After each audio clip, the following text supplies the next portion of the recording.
Super star Rajinikanth அவர்களை பற்றி இளைய தளபதி விஜய் அவர்கள் கூறியதை தற்பொழுது காண்போம். சின்ன வயசுலிருந்தே நான் ரஜினி ரசிகன். வாரத்தில் 4 நாள் ஸ்கூலுக்கு போனால் 3 நாள் ரஜினி படம் பார்த்துட்ருப்பேன்.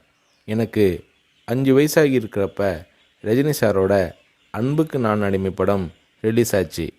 எப்படியாவது படம் பார்த்துடணும்னு ஆசை. ஆனால் ஸ்கூலுக்கு கட்டடிச்சிட்டு போகிற வயசு அல்ல அது. அதனால் நான் என்ன பண்ணினேன்னா, அப்பா ஷூட்டிங்க்கு போன உடனே எங்கள் அம்மா கிட்ட ரொம்ப அடம் பிடிச்சி மேட்னி ஷோவுக்கு போயிட்டேன். மேட்னி ஷோ பார்த்துட்டு வெளியே வந்ததும் திரும்பவும் ஈவினிங் ஷோ பார்க்கணும்னு அடம் பிடித்தேன். ஒரு போடு போட்டு வீட்டுக்கு கூட்டி வந்து விட்டாங்க. அங்கிருந்து நேரே சுரேந்திர மாமா வீட்டுக்கு போனேன். அவருக்கு நான் செல்ல பிள்ளை. என்னடா திடீர்னு வந்திருக்கேன்னு கேட்டார். அன்புக்கு நான் அடிமை படம் பார்க்கணும்னு சொன்னேன். என்னடா திடீர்னு வந்து சொல்கிறானாரு. இல்லை, கண்டிப்பாக போகணும்னு சொன்னேன். சரி வா, அம்மா கிட்ட போய் சொல்லிட்டு போகலாம்னாரு.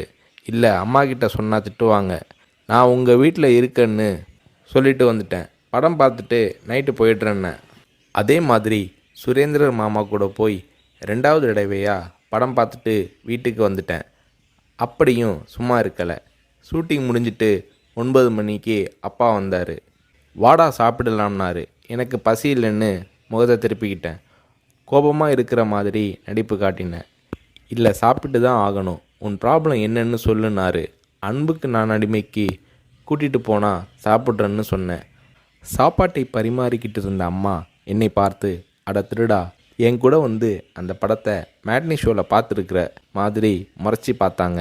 சரி வந்து சாப்பிடுனாரு. சாப்பிட்டு முடித்ததும் நைட் ஷோவுக்கு கூட்டிகிட்டு போனார்.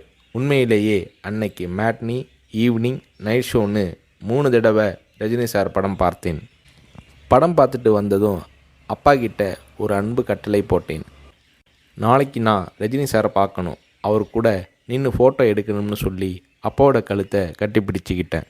அடுத்த நாள் காலை நானும் என்னோடய ஃப்ரெண்ட் கார்த்திக்கும் அப்பா கூட போனோம். ரஜினி சார் வாகினி ஸ்டுடியோவில் ஏதோ ஒரு ஷூட்டிங்கில் பிஸியாக இருந்தார். நான் ரஜினி சாரை நேரடியாக பார்க்கிறது அதுதான் முதல் தடவை.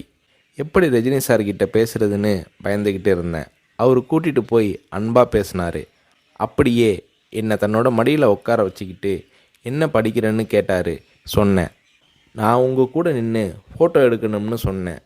சிரிச்சுக்கிட்டே என் கன்னத்தை தட்டி கொடுத்து எங்களை அணைச்சிக்கிட்டு ஃபோட்டோவுக்கு போஸ் கொடுத்தார். என்னால் மறக்க முடியாது அந்த இனிய நாளை, அவரது அன்பான அரவணைப்பை. வீட்டுக்கு வந்ததும், அப்பா நீங்கள் பெரிய டைரக்டர்னு சொல்கிறாங்க, ஆனால் என்னால் உங்களை டைரக்டராக ஏற்றுக்க முடியாது. எப்போ எங்கள் தலைவர் ரஜினியை வச்சு டைரக்ட் பண்ணுறீங்களோ அன்னைக்கு தான் உங்களை டைரக்டராக ஏற்றுக்குவேன்னு சொன்னேன். அப்பா என்னை பார்த்தாரு.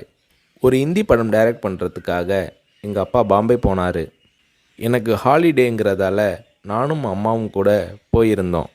மும்பையில் இருந்த ப்ரொடியூசர் பூர்ணச்சந்திர ராவ் எங்கள் அப்பாவுக்கு ஃபோன் பண்ணி கூப்பிட்டதும் அப்பா அவரை பார்க்க போனார். வரும்போது ரொம்ப சந்தோஷமாக இருந்தார். ஹோட்டலுக்கு வந்ததும் என்னை கூப்பிட்டு, விஜய், நான் டைரக்டர் ஆயிட்டேனாரு. ரஜினி சாரை நடிக்க வச்சு டைரக்ட் பண்ண போகிறேன்னாரு. அந்த படம் தான் நான் சிகப்பு மனிதன்.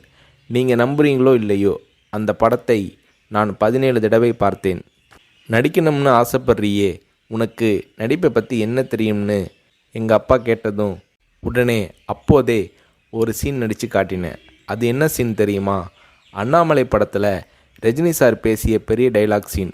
நான் ரஜினி ரசிகனாக இருந்ததால் அவரோட பல வசனங்களை மனப்பாடம் பண்ணி வச்சுருந்தேன்.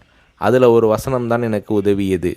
ரஜினி சார் சரத்பாபுவை பார்த்து தொடையில் தட்டிக்கிட்டு கோபமாக பேசுவாரே, அந்த வசனத்தை நான் பேசி நடிக்கிறத கொஞ்ச நேரம் அப்படியே கூர்ந்து கவனிச்ச எங்கள் அப்பா என்னை பக்கத்தில் கூப்பிட்டு, நாளைக்கு உனக்கு மேக்கப் டெஸ்ட் எடுக்கிறேன்னாரு. அவர் அந்த வார்த்தைகளை சொல்லி கை குலுக்கியதும் எனக்கு சிறகு முளைச்சி ஆகாயத்தில் பறக்கிற மாதிரி எல்லையில்லாத மகிழ்ச்சி பொங்கியது என்று நடிகர் ரஜினி அவர்களை பற்றி இளைய தளபதி விஜய் அவர்கள் கூறுகிறார்.